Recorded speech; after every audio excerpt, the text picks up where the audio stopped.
Apple AirPods 3 has been unveiled at the Apple event. It comes with better bass and wider soundstage and twice the ANC of AirPods Pro 2 thanks to the new foam ear tips. In fact, Apple boasts that they have the best ANC of any in-ear wireless headphones, and you get 8 hours of listening on single charge with ANC and 33% more than that of AirPods Pro 2. The transparency mode should be more natural, and battery life is up to 10 hours in this mode. The hearing aid features now available in UK and EU following certification in those regions. Conversation boost is now automatic for hearing aid users in louder environments like restaurants, adding more powerful application with background noise reduction.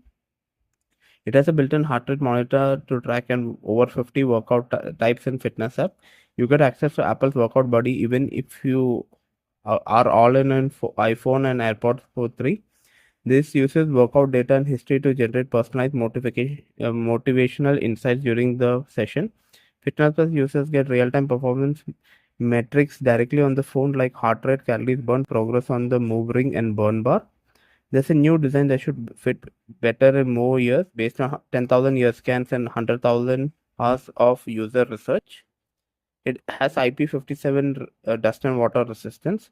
It brings in the built-in translation feature powered by Apple Intelligence. You can talk naturally in your language, and what you say will be translated into intercalator language. If you both use this another pair, if they don't, you can use your iPhone as a horizontal display showing the live translation of what your other person saying. When they respond, that will be automatically translated into your language and spoken into your AirPods. Live translation is also available in AirPods 4 with ANC and AirPods Pro 2 with the latest firmware update. It should be paired with an Apple Intelligence enabled iPhone running iOS 26. It supports English language, French, German, Portuguese, and Spanish for now.